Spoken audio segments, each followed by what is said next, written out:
put the spotlight then on our topic of the day with special programming as promised. We want to understand how the real estate sector is shaping up across the country.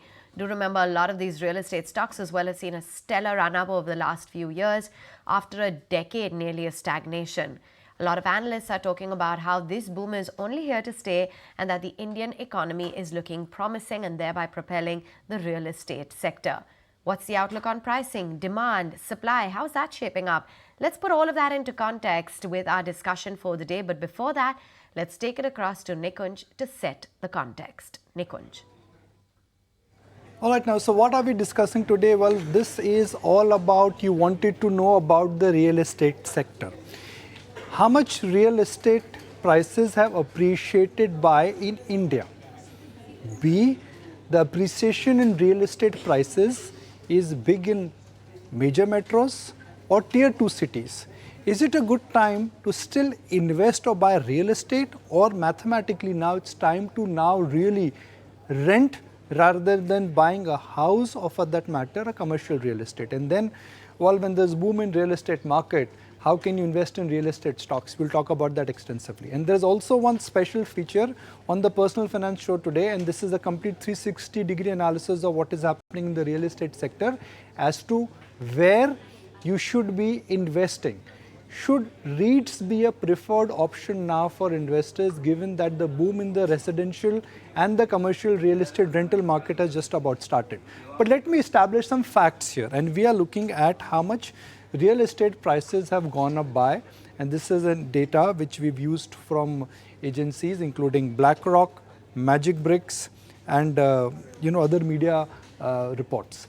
First, where the price appreciation has been the highest post metro, and this is a fantastic data, and it is not in Mumbai, not in Gurgaon, it's actually in Hyderabad, where the prices have appreciated by 64% post-COVID. Bangalore comes in second, 57%, and then you got Kolkata right on the east, where prices have gone up, but they've not really gone up in a very meaningful manner. So look at the contrast, Hyderabad versus Kolkata. They both are part of India, but there is a stark difference in which what the pricing trends has been. Second, real estate pricing in last 1 year or year on year, where the changes have been. And of course, Bangalore this year also has seen a change of 20%. And interestingly here, that the MMR region, which is the Mumbai metropolitan region, has seen an appreciation of only 6% average this year. So Mumbai now seems to be gently going down in terms of future price appreciation or the current trend, whereas in Bangalore and Hyderabad, I think the number is absolutely staggering. But interestingly, in last 1 year, there are some small micro markets. You could talk about the word religious tourism the minute you say Vrindavan or Mathura. This is called the Krishna Janam Bhoomi in Uttar Pradesh. Prices in last 1 year, after what happened to Ayodhya, they've appreciated by 46%. Religious tourism, if I may use the word. Holiday tourism, good life, 20% up for Dehradun Hills. So if not tourism, you want to go for good health, that is Dehradun for you. And then Lucknow and Bhubaneswar have also seen a small but a very decent appreciation in terms of the price trends here. But rental, which is the interesting part, which is what we want to just showcase here, and the data available for us is quarter on quarter, because mathematically it's very difficult to look at rent, because rental is a function of building, quality, positioning, how far are you away from public transport, how far are you close to the road, all those things matter. But according to media reports, the highest rental appreciation in last 1 quarter has been in the NCR region, sector 150, followed by a big bump up which has happened in Kolkata and also in Hyderabad.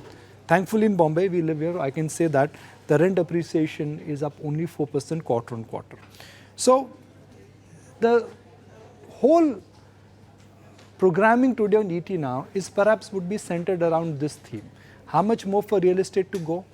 Should you be buying your dream house now? Should you be renting your dream house now? And if there's a boom in the real estate cycle, should you bet on real estate stocks, real estate ancillary? And is it time to revisit the REITs now? With that, it's back to the studio. All right, lots of questions, so let's get them answered. Thanks for that, Nikunj. Let's begin by introducing Sudhir Pai. He's the CEO at Magicbricks, and Thanks so much for taking time out. Lots of questions that we need answered. Let's talk about the momentum that we're seeing in the sector, because for the longest time pre-COVID, the real estate sector has been in a lull, so to speak. But now it seems like there's no stopping it, whether it's residential projects that are selling out like hotcakes. We've been talking about the pricing momentum that we're seeing. What is it that you're looking at for the sector ahead? Is there just going to be this momentum that will continue? Hi, good morning, and it's good to be back on the show again. You're right. I think real estate as an industry continues to be on a strong wicket. We are seeing the bull run as continuing. Data on the site seems to suggest that while prices are up, and you showed that extensively on your infographics just now, but the rise in price is supported by robust demand. And both in Q1 and Q2, we've seen demand grow, both on a year-on-year as well as on a sequential quarter-on-quarter basis. Supply is still doing a catch-up job. So given how supply and demand therefore position, and the fact that sentiment in the market also seems to be very bullish, right, amongst buyers, we think there's strong legs for this bull run to continue for a while more. But I want to break it up then when it comes to what's happening in the commercial markets and what's happening in the residential markets. Give us a broad color on where you think both these trends or segments may be headed. Let's speak of residential first. I mean, what we are seeing is a 16% year-on-year rise in prices. Based on the city, there are cities where the price hike has been as much as 35-40%, primarily NCR, which has had one of the strongest price hikes this year. Demand is also up. It's up about 4% on a year-on-year basis and also growing sequentially, like I mentioned. And in general, sales are brisk, transaction velocity is quite strong, and the upcoming festival season seems to bode well for the industry. Commercial is doing a catch-up job. And I think we are seeing more commercial uptick in pockets where job creation is strong. I'm particularly talking of the southern markets, Hyderabad and Bangalore here. But residential clearly leads the fray. Okay. There is this Magicbricks affordability index which you have. And affordability means what you can afford. Now, if I see prices appreciate by 25 being the lowest, 70 being the highest post-COVID, right. The average number what we have from Anurag. Where does the affordability factor come in? I'm sure at some point in time, the affordability factor will have an impact in terms of demand and also how the supply would move, because supply is increasing and affordability is getting less now. I think that's a great question, Nikunj. And part of the reason we put this report out was to evaluate what could be potential dark clouds on the horizon, right? And affordability is one of them. So the way to look at affordability and the way we've constructed a report is, this is the median price of a city divided by the median income levels. Globally, an affordability ratio of 5 is considered optimum. But in India, it's typically been a little higher all through. And even in the COVID period, this number was about 6. What's happened between COVID and now in the last 4 years is, based on the city, this ratio has gone up by 10 to 25%. So cities which were at 6 earlier are today edging 7 or 7.5. Cities like a Bangalore or a Hyderabad.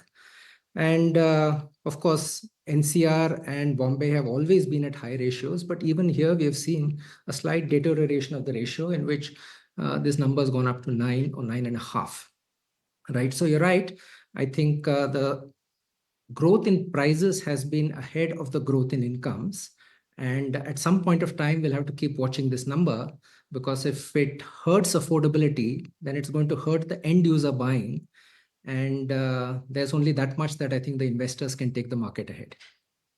Sudhir, before I get Gulam also into this discussion, one follow-up question, and pure simple question which just everybody wants to know. You, me, Aisha, everybody wants to know, because we all either own a house or we have plan to buy a house. Right. From the current juncture, which is September 2024, if one has to look at the next 3-year average price trend, do you think it would be in and around India's GDP, which is 7 to 8% average appreciation every year, or it could be lower? I don't think we can put a precise figure because that will take in the area of speculation. But what I can share, Nikunj, is this. We look at several metrics to decide which way the market is headed. One of it was affordability. The second is sentiment in the market. Third is demand-supply mismatches, right? So if you were to deconstruct each of these, I think I mentioned this, demand seems strong. Supply is still doing a catch-up job. And typically when you have demand that exceeds supply, prices typically tend to rise. The second is affordability. There's some dark clouds on the horizon as far as affordability is concerned. And the third is sentiment, right? So we publish a report called as the Housing Sentiment Index. And this has not just held up, but between Q2 and Q1, sentiment has actually improved, right? So the average sentiment, which was about 150 in Q1, is today about 160. So the average mood of the buyer and the average and the feeling that things are only going to get better is stronger now. So if you were to put all of it together, I think the market will tend to do better, at least in the short term. But at some point of time, now I don't know whether that point of time we will arrive there in a year or 3 years or 4 years. I think affordability will take a pinch. And at that point of time, the markets could start to moderate. But at this point of time, I think we are on a good run. Good run is here to stay, clearly. Let me also welcome on board Gulam Zia, Senior Executive Director at Knight Frank India, as well, joining in. Gulam, hi, morning. Thanks for taking time out for the discussion. You know, we've got a fair color about what's happening across the residential property prices, but give us some color on what's happening with commercial prices. And more importantly, where is it that you're seeing that uptake and even supply come in? Well, to start with, I would love to say that while you're focusing on residential market, a lot is happening, perhaps perniciously, on the office side, the commercial market. And if you actually dig deeper, you realize that commercial market would perhaps be doing better than what you just heard about residential market. And that is, to start with, the demand, the absorption of office space this year is almost, we are sure that this year will be historic best. Will be breaking all the records that Indian office market has seen in the history. And that number, well, we have to wait for another couple of months. By the end the calendar year ends, we are expecting that this will be far, far better than last year. So overall, while we are talking about office sector, first thing is the demand, which is how the absorptions are happening in all the markets, while Bangalore, Hyderabad, and even Mumbai are going to be showing record-breaking years. Delhi NCR is doing fantastic so far in the first 8 to 9 months that we are looking at. And all over, there's a euphoria. Well, the question is that the global situation is not so good. Why is the Indian market doing so well? Obviously, a couple of reasons we always have been talking about. That something called as the Global Capability Centers, GCCs, are all over the world focusing on India to get the upper end of their research activities coming to India. What used to happen 2 decades back was the back office. India was supposed to be the back office of the whole world. Today that has changed. Today the demand for upper end of the research has been growing a lot. And that is something which is taking almost about 40% of the overall office absorption in the country, in the top 8 cities that we always talk about. So this year, office market is doing fabulously well. Well, that is obviously reflecting on the prices as well. The rental values have been shooting up. The rental values are shooting up in different cities by at least about 6 to 7%, going as much as even 12 to 13%, depending upon how prime is the property. Okay, so Gulam, what we're trying to do here, and just wanted to come in here so that we can take the discussion forward. We've firmly established for our viewers that look, real estate is in a good groove. Whether it is commercial or residential, things are looking up and things will look up. Now, there was a time when stock market boom was fueled by real estate, but I would say right now, the real stock market boom is also fueling the real estate prices. But they both are working in a very cohesive manner. What we want to understand from you, Gulam, now is that where we are headed, and do you expect in next 3 years, commercial to do well or residential to do well? And you'll have to be specific here. Okay, the vantage point we are looking at both sectors doing well at least for next 2 years. To start with, let's talk about residential. And mind you, while I'm sure you would be tracking those the listed stocks as well. The biggest number that you're looking at, current year's revenue, may not be looking at more than 35,000 odd crore. The best of the developers they talk about, current year's revenues. But do you know EMAR in the current year is poised to do 8 billion, which is almost about 70 crore or so, which means that such a small market like Dubai is doing so well. Why should India be behind? And that's where I'm trying to draw comparisons, that whenever we are talking about or getting into this debate as to why India is doing so well, when will the party end? I would say it will continue, because we are an economy on an upswing. And next couple of years, we shall not see much of a concern as far as economic growth is concerned. That reflecting on real estate. So to start with, residential real estate, at least for next 2 years.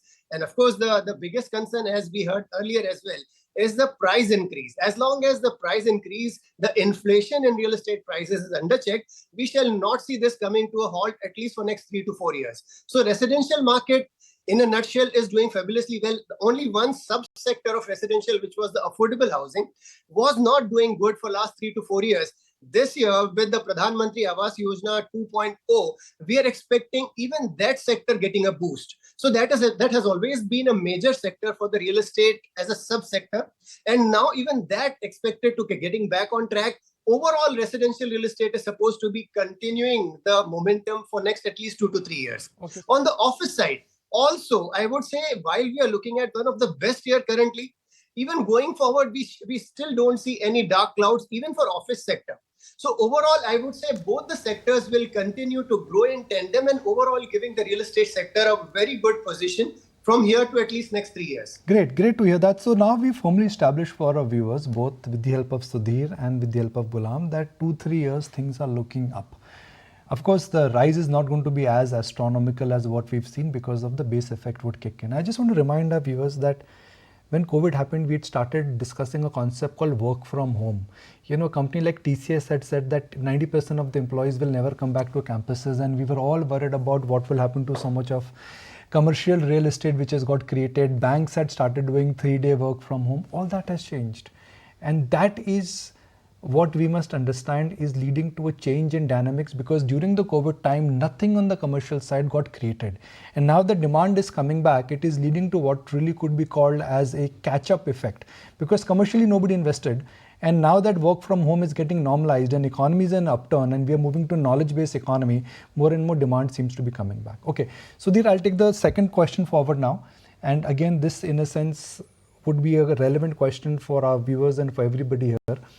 If someone is looking at buying a house or renting a house, how does the maths work? Which do you think, where is the maths? Because today you get a return of 7 to 8% even in a good bond fund. So that you are getting irrespective of whether you're buying real estate or not. So one has to look at maths for major metros, Delhi, Bombay, Chennai, Hyderabad. For someone who's been wanting to buy a house, and keep the emotions aside here, Sudhir, for a second. We'll keep the emotions aside because emotion can be priceless.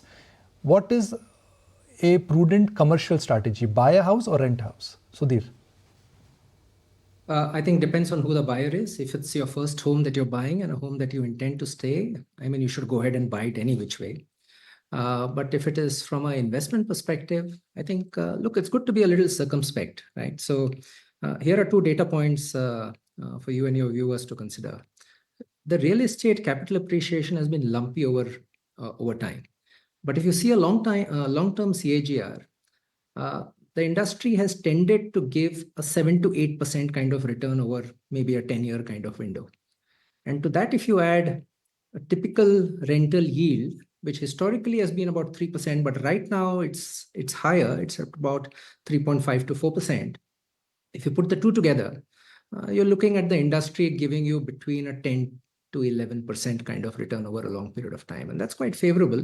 Also given the fact that you would want a certain percentage of your overall asset allocation to be in this industry. It's a question which perhaps is pertinent and which applies to everybody. Keep the emotions aside here. Hello, Mr. Razack is also ready. I'm coming to you, sir. Good morning. Morning. Okay, I'm just going to get one question from Gulam in terms of where the commercial versus where buying the house or renting a house, commercially, what is a better idea? Gulam? Well, commercially, if you once again segregate the buyer, the target group into two segments, one is the 40 plus segment, and the other is the youngsters, the millennials and Gen Zs, etc. The perspective changes because Gen Zs are getting into new economy and looking at the real estate as a different perspective altogether.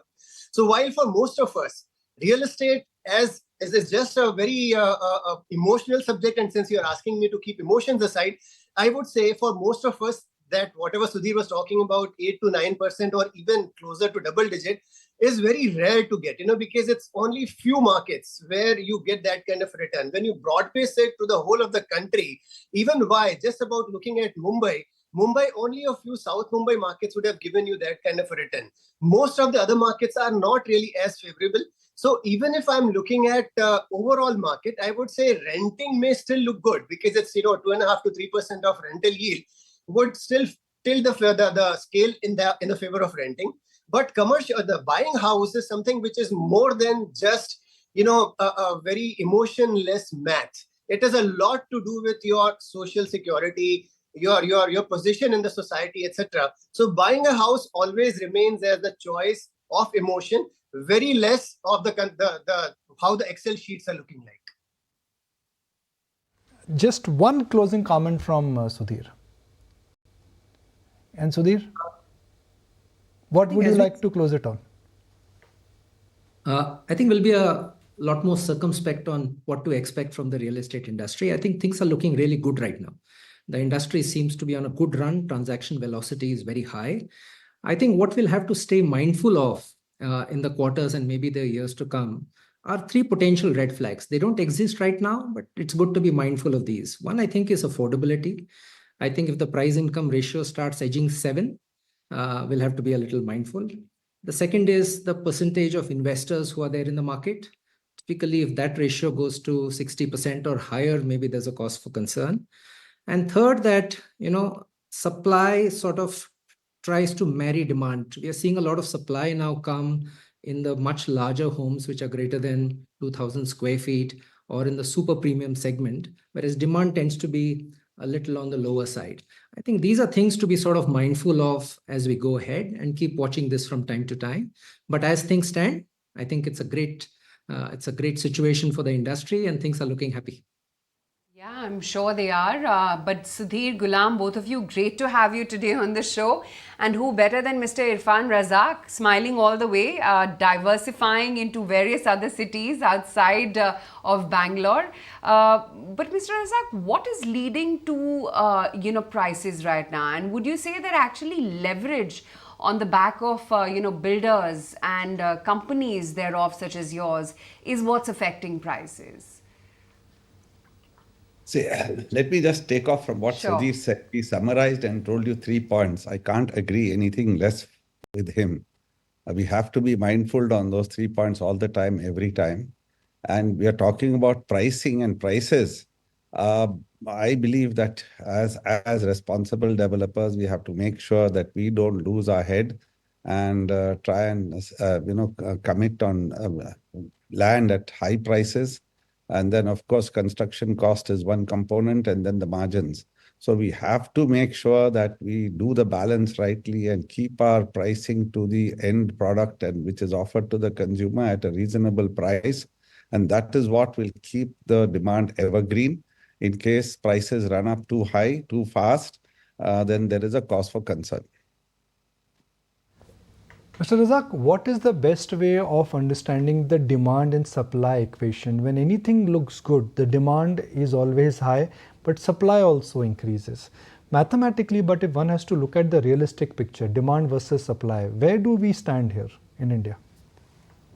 I mean, yes, no, that's a balance. It's very difficult to really project how much square footage or how many homes to build in a micro market or in a city.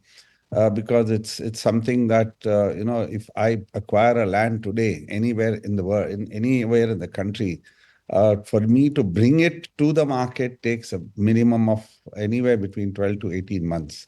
So we don't know when the product comes to the market, whether there'll be an upcycle or a down cycle.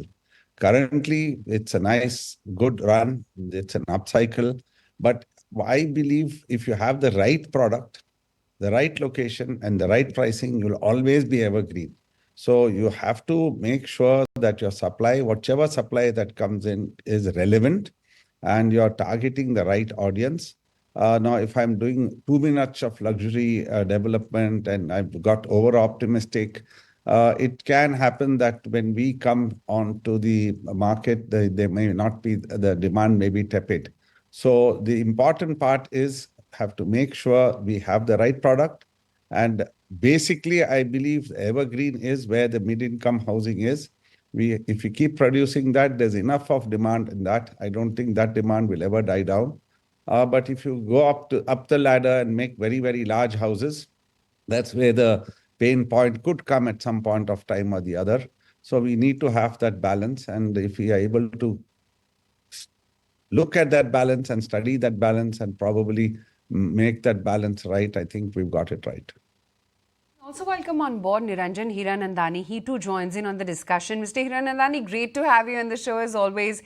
You know, I want to talk about the other end of this. Are there any ways of lowering risks in construction for players who are not as large as yours or Mr. Razack, but perhaps smaller ones at that, which is now leading to lower, which could perhaps lead to lower bank rates? And it's a vicious circle, I guess, right? Because if the market is over leveraged, that's going to directly impact pricing as well.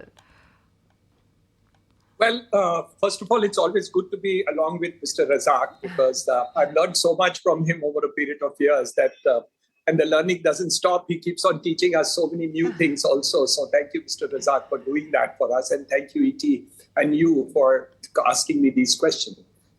See, the point is very simple. Today, we still have 50% of population of Mumbai living in jhoppadpattis. We have a growth of 7% GDP growth, urban population growing, cities growing at 12% growth. If this continues, the demand of real estate is definitely going to grow. However, what is going to grow where and how much it's going to grow is something that we need to constantly assess. First, the city, the extent to which employment can grow, the opportunities of growth in the city. Second, in order to see the affordability of each segment, also the issue of what the interest rates are. So look at what has happened in the last couple of years. The affordable housing segment, which actually should have grown the fastest, has grown the slowest, simply because two things happened.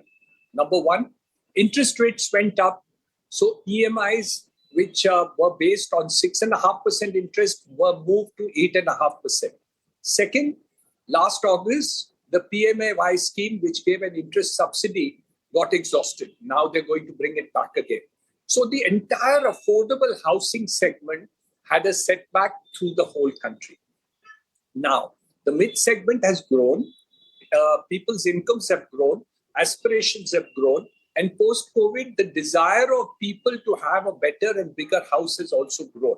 So irrespective of what you may say, there is definitely an increased aspiration model for people who buy real estate today in the marketplace as differentiated to what was happening 5 years ago. So I think that's a big difference that is there. And more and more people move from the affordable segment to the middle segment to the rich segment, and of course the super rich that Mr. Razack talked about just now.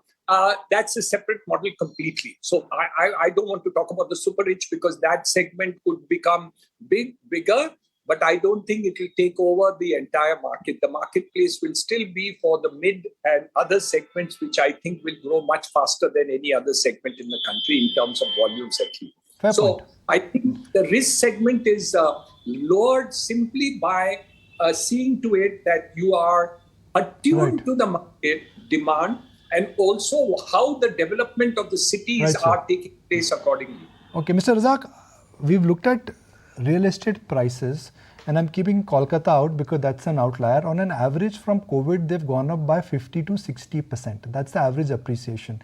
In smaller towns, it's even as 100%. Now, affordability is a factor of wage growth. That is how mathematically we can look at it. But then in India, the wage growth, sir, is not in double digit. It is in single digit, 4 to 5%, 5 to 6%, 7 to 8%, depending on the industry you're looking at. So can I say that the real estate price appreciation is going to be in line with wage appreciation? And if wage appreciation in India is average 4 to 5% minus inflation, that means real estate surge should also be in that in that proportion, Mr. Razack?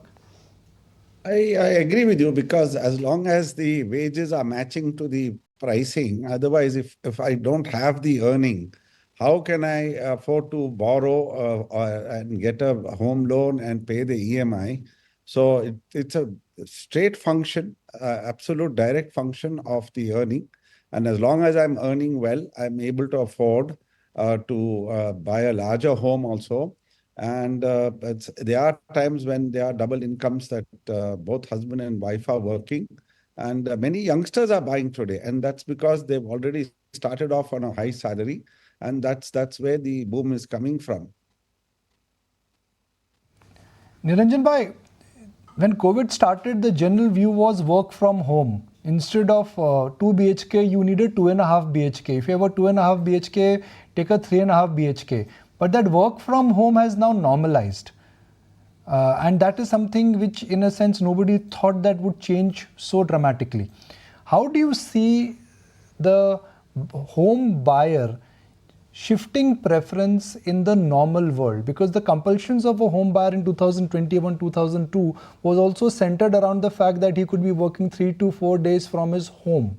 He needed a study. He needed an extra room. I mean, when we were working from COVID, my son needed a room, I needed a room. So, those factors were at play. But now life is back to normal. How will this change life for real estate demand, trends, and for housing? COVID has changed everything. The attitude to a home has changed. A person thinks about a home very differently than what he used to do before COVID. Yes, I agree with you that work from home has not really picked up in the way it has, but the value for a home has definitely increased before COVID, and that has not gone down. So the need for a good home, a little bigger home, a requirement of having facilities around the home, whether it's a clubhouse, whether it's a school, whether it's a retail mall, whether it's availability of all the other factors which we look into it, has definitely continued to grow. Number two, the middle class demand for luxury goods has gone up. Suddenly, they want to aspire to have what the rich have. Maybe not the most expensive model of whatever you're talking about, but they certainly want the facilities which the rich are having. So I think the middle class aspiration model post-COVID is very different than what you saw before COVID. The entire attitude has changed. Your home should be little better. They somehow are looking back to that part of it, and that has not changed. So unless this again takes a reverse change, as you may see in the future, I'm seeing this to be a perennial aspiration, which all sectors of society are doing. I mean, and it's wonderful to see this happen in the country, the attitude which is there.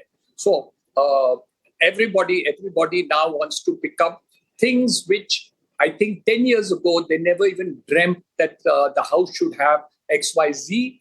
Today, they want all of it and more. And in the future, my view is that they are still looking, they travel overseas, they travel all over the country.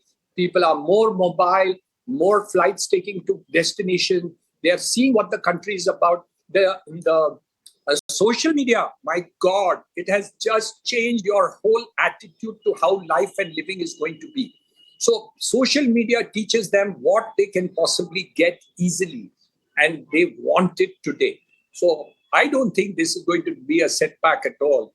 This is perennial, and unless the country comes down in any way, which I hope and pray it does not, and we continue to grow as the fastest growing nation in the world, people will still desire to have much more, whether it's affordable segment, right, whether it's the mid segment, and of course the rich segment. Right. It's the best in the world. Okay, let's get closing comments, and the final word is always sometimes with Mr.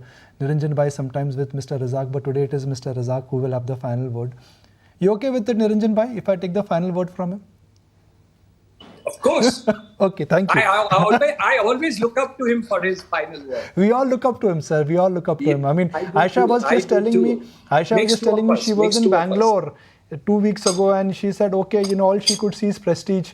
The building next to my building is Prestige. So imagine my day starts with the Prestige logo. Even though I hate the construction and the dust which comes in my flat, but that's okay. Yeah, and where I live, without making a public announcement of it, in Mumbai, they've really upped the prices of their entire area. Niranjan bhai, come to my area. You've not seen a, we need to see your logo outside Thane and also at Powai also. Okay, closing comments from, Mr. Razack. Mr. Razack, now real estate, one is need-based buying, second is investment buying. Next 3 to 5 years, do you think real estate could be a good vehicle to invest in, or one should only buy real estate or housing based on need and emotions and requirement?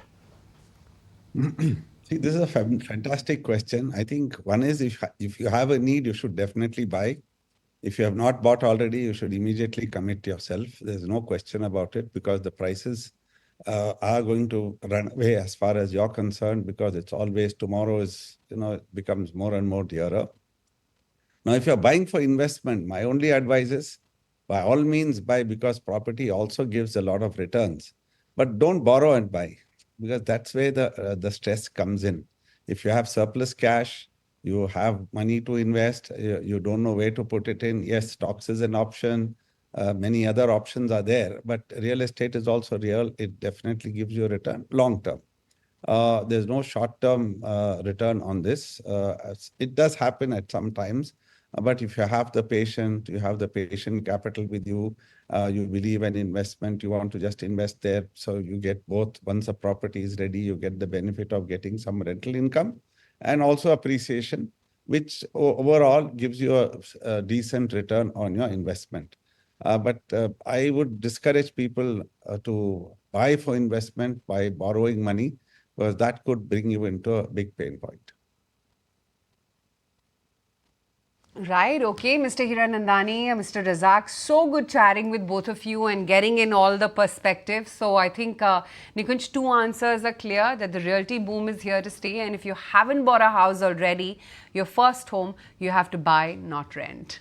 But more importantly, Aisha, real estate, if you're looking at investing in housing right now, real estate, don't do it with borrowed capital. Yeah. Don't borrow from the market and invest in real estate cycle. Don't say that, okay, you're locking something and you will get it, you'll get an appreciation, because real estate historically has always appreciated in line with India's GDP growth or in and around wage growth. And that is where the realism has to kick in. I mean, of course, you have a requirement, you want to buy a dream house, then that is requirement and emotions at play. That's priceless. But in terms of an investment avenue, is it a great time to invest in real estate? Well, our experts clearly seems to be indicating that if you want to do it, don't do it with borrowed money. If you like this video, then like, share and subscribe to ET Now.